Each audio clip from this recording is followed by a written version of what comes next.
नमस्कार. आज एका कंपनीचे अधिकारी चर्चा करत होते. त्यांनी सांगितलं की मला ना दोन प्रॉब्लेम खूप फेस होत आहेत इंडस्ट्रीमध्ये. एक तर माझ्याकडे स्टाफ वर्कर वरचेवर सोडून जात आहेत आणि दुसरी गोष्ट काम करताना ना खूप अडथळे करत आहेत. तर कशा पद्धतीनं ॲक्शन प्लॅन घ्यावा लागेल. मी माझ्या 35 वर्षाच्या इंडस्ट्रियल एक्सपिरियन्सनुसार काही वरिष्ठ पदावरती काम केलेलं असल्यामुळं मी माझी मतं शेअर केली आणि ती मतं फक्त मांडतो आहे. बरीच कारणं असतात खरं तर, पण त्यातल्या त्यात काही गोष्टींचा जर विचार केला तर जे बॉस म्हणून बसलेले आहेत, टॉप पोझिशनमध्ये असतात, त्या लोकांनी ना काही गोष्टीची जर काळजी घेतली तर एक साधारणपणे ती इंडस्ट्री जी आहे, ती संस्था आहे, ती चांगल्या पद्धतीनं चालू शकेल. सगळ्यात प्रथम महत्त्वाची गोष्ट म्हणजे एका चांगल्या बॉसला चांगलं माणूस होता आलं पाहिजे. नाहीतर काय होतं, मग 8 तास ज्या कंपनीमध्ये ज्या संस्थेमध्ये तो बॉस काम करत असतो, तो जर चांगला माणूस नसेल ना तर तो स्वतः मात्र विस्कटलेला असतो. तो स्वतः पाट्या टाकायची कामं करतो आणि आपल्या सबऑर्डिनेट, सहकारी, स्टाफ यांच्याबरोबर पण तसंच वर्तन ठेवतो आणि त्याचा परिणाम असा होतो, भावना नसलेला एक कोरडा यंत्रवत बॉस हा फक्त स्वतःपुरता विचार करेल, पण तोही त्याला नीट करता येणार नाही आणि अख्खी टीम डिस्टर्ब करून टाकेल तो. मग हे चांगलं माणूस होता यायला पाहिजे. म्हणजे एक्झॅक्टली काय करता यायला पाहिजे, तर आपल्याबरोबर आणि आपल्या सबऑर्डिनेट म्हणून असलेला जो स्टाफ आहे, आपले वर्कर्स आहेत, या सगळ्यांची ना एक उत्तम टीम त्याला बांधता आली पाहिजे त्या बॉसला. कारण 100% सगळेच जण आपल्या मताप्रमाणे जात नसतात, पण निदान त्या बॉसला एवढं कळलं पाहिजे की 100पैकी 95% लोकांची मला टीम बांधण्यात मी यशस्वी झालो आहे किंवा झालेली आहे. ती जी टीम बांधण्याची प्रक्रिया आहे, त्या टीम बांधण्याच्या प्रक्रियेमध्ये सगळ्यात महत्त्वाचा पार्ट येतो ते एक चांगला माणूस म्हणून त्यांचा विश्वास संपादन करणं. आता विश्वास संपादन म्हणजे काय? गोडगोड बोलायचं, काय बाबा तू करशील तसं चालेल असं काही आहे का? नाही, असं नाही. त्या बॉसला पहिल्यांदा आधी माहीत पाहिजे की मी योग्य व्यक्तीला योग्य काम दिलं आहे का, right person on right job, हे त्या बॉसला आधी कळलं पाहिजे. तो स्वतः आधी ऑर्गनाईज असला पाहिजे ना.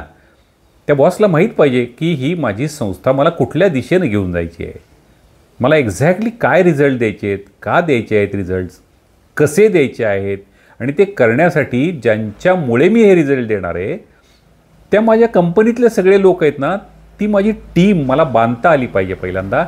आणि त्यासाठी माझ्याबरोबर काम करणारी जी महत्त्वाची माणसं आहेत ती एक्झॅक्टली काय आहेत, त्यांचं टॅलेंट काय आहे, त्यांचं नॉलेज काय आहे, त्यांची डेप्थ काय आहे, त्यांची स्वतःची इनिशिएटिव्ह घ्यायची म्हणजे पुढे जाऊन काम करण्याची प्रवृत्ती किती आहे, एखादा विषय त्या संस्थेशी संबंधित, त्या विभागाच्या संबंधित विषय त्या व्यक्तीला समजतो आहे किती, त्या व्यक्तीला त्या विषयामध्ये पूर्ण करण्यासाठी किती कालावधी लागतो आहे, या सगळ्याचा अभ्यास त्या बॉसला असला पाहिजे ना. म्हणजे right person on right job ही व्यवस्था तिथे पूर्ण होईल. दुसरी गोष्ट अशी आहे, हे सगळं करत असताना आपण आपल्या सबऑर्डिनेटबरोबर, आपल्या सहकाऱ्यांच्याबरोबर जेव्हा बोलत असतो तेव्हा त्या बॉसच्या बोलण्यामध्ये त्यांना एक विश्वास दिसला पाहिजे. यस, हा माझा बॉस आहे, हा कंपनीला योग्य दिशेने घेऊन चाललेला आहे, याला माहिती आहे की ही कंपनी, ही संस्था कुठल्या दिशेने न्यायची आहे.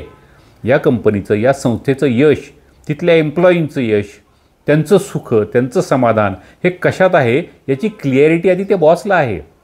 हा विश्वास त्या सहकाऱ्यांना, त्या सबऑर्डिनेटला वाटला पाहिजे.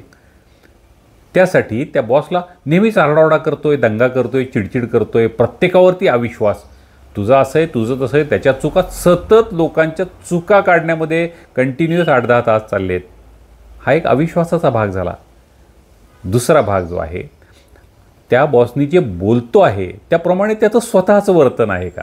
अन्यथा बराच वेळा होतं की समोर दिसल्यानंतर आपण काही चढवून बोलतो, एखाद्याला मोठं मोठं बोलतो, पण प्रत्यक्ष आपल्यावरती जेव्हा निर्णय घेण्याची, जबाबदारी घेण्याची वेळ येते तेव्हा आपण पळून जातो किंवा निर्णय नीट घेत नाही. मग या सगळ्याचा परिणाम टोटल टीमवरती होतो आणि मग ती टीम पण पाट्या टाकायला लागते. म्हणून त्या बॉसला ती विश्वासार्हता जी आहे त्या टीममध्ये ही निर्माण करणं खूपच गरजेचं आहे. आणि त्यासाठी त्याला स्वतःचा स्टडी पाहिजे.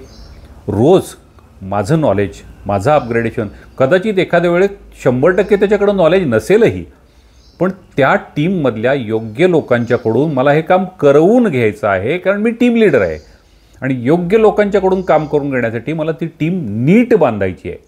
हे नीट बांधायची टीम आहे, त्यासाठी ती विश्वासार्हता, आपण जसे बोलतो तसे वागतो का, किंवा बऱ्याच वेळा आपण बसल्या बसल्या काहीतरी एका सहकार्यापाशी दुसऱ्या सहकार्याच्याबद्दल सतत गॉसिपिंग करतो. त्याचं काय, त्याला काय, निगेटिव्हिटी आपण पसरवत राहतो. आणि आपण हे विसरतो की आपण सतत एका सहकार्याबद्दल दुसऱ्याच्याबद्दल निगेटिव्हिटी जर पसरवत असू तर सतत सतत सतत त्या टीममध्ये हळूहळू एकमेकाशी कोणीतरी कधीतरी शेअर करतंच. आणि मग त्यांच्या लक्षात येतं, अरे हा बॉस तर फक्त निगेटिव्हिटी क्रिएट करतो आहे, हा आपला वापर करून घेतो आहे, हा आपला फायद्यापुरता वापर करतो आहे. आणि साहजिकच मग त्या बॉसबद्दलचं गॉसिपिंग मसाला लावूनसुद्धा तयार व्हायला सुरुवात होती. त्यासाठी बॉसला स्पेसिफिक राहणं गरजेचं आहे. योग्य व्यक्ती, योग्य पद्धतीचे डायलॉग, योग्य संवाद. अगदी बऱ्याच वेळा योग्य संवादामध्ये कामाच्या संदर्भात आपण समजा एक तासभरातल्या रिपोर्टिंगमध्ये असं असेल की आपण बाबा एक 50 मिनटं कामासंदर्भात बोललो आहे, उरलेल्या 10 मिनटामध्ये आपला जो सहकारी असेल, सबऑर्डिनेट असेल, त्याची तब्येतीची, त्याच्या फॅमिलीची, कसं चाललं आहे लाईफ, त्याच्या पर्सनल गोष्टीवरती एक 2, 4, 5 वाक्य जरी त्या बॉसला विचारता आली तरी त्याला वाटतं, अरे येस, कामाच्या व्यतिरिक्त जाऊन याला माझ्याबद्दल पण काळजी आहे. नाहीतर काय, तू हे नाही केलं, तू ते नाही केलं, तुझं टार्गेट एवढं आहे, ते अचीव का नाही केलं, तुझ्या या चुका झाल्या, ते करायला नको होतं, फक्त निगेटिव्हिटी. ती विश्वास त्याला मोटिवेट करणं गरजेचं आहे, प्रोत्साहित करणं गरजेचं आहे त्या सबऑर्डिनेटला. तर ती प्रोत्साहन दिलं तर त्याच्यातली क्रिएटिव्हिटी जागी होईल, नवीन नवीन रचनात्मक कार्य करेल, तो नवीन नवीन स्वतःच्या आयडियाज लावायला सुरुवात करेल.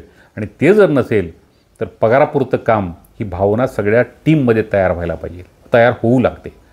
यासाठी त्या बॉसला विजनरी असलं पाहिजे की भविष्यात काय परिस्थिती आहे मार्केटची, माझ्या खाली सबऑर्डिनेटमध्ये टोटल कंपनीमध्ये, फॅक्टरीमध्ये, संस्थेमध्ये कशा प्रकारचं वातावरण आहे, संशयास्पद वातावरण आहे, एकमेकाशी नकारात्मक बोलतायत, एकमेकाशी भांडतायत, कामाच्या बाबतीत टाळाटाळ करतायत, कामचुकारपणा करतायत.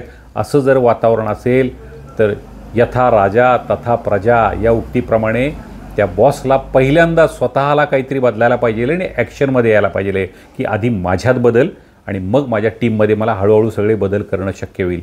हा जो भाग आहे हा खूप महत्त्वाचा आहे. आणि हे त्या बॉसला जर जमलं, एक विश्वासू बॉस, टीमवर्क साधणारा बॉस, आणि नुसतंच काम नाही, कधीतरी 5-10 मिनटं, एखादा दिवस, एखादा संडे, एखाद्या सॅटर्डे, त्याच्या व्यतिरिक्त पण त्यांना वाटू देत ना की हा नुसताच बॉस नाही आहे, तर हा माणूस पण आहे, एक गुड ह्युमन बिईंग पण आहे. यासाठी त्या बॉसला एक चांगला माणूस आधी होणं गरजेचं आहे. आणि त्याचा परिणाम काय होईल, तो बॉससुद्धा जर स्वतः माणूस झाला तर त्यालाही त्याचं कुटुंब आहे, त्यालाही त्याची फॅमिली आहे, त्यालाही जगायचं आहे ना आपल्या घरी, आपल्याला छान जगायचं आहे, आपल्या फॅमिलीची काळजी करायची आहे, मुलांची शिक्षणं, त्यांची लग्न, हे सगळंच करायचं आहे ना. मग माझ्याच घरचे फक्त मला जबाबदारी आहे आणि समोर एम्प्लॉई सबऑर्डिनेट त्याला कुटुंब नाही आहे, त्याच्या घरी काही जबाबदाऱ्या नाही आहेत. यासाठी ती रिलायबिलिटी, ती विश्वासार्हता ही एकदा निर्माण होऊ देत, तो फेथ त्यांच्यामध्ये निर्माण होऊ देत की हां, मग तो रजा मागतानासुद्धा खोटं नाही बोलणार.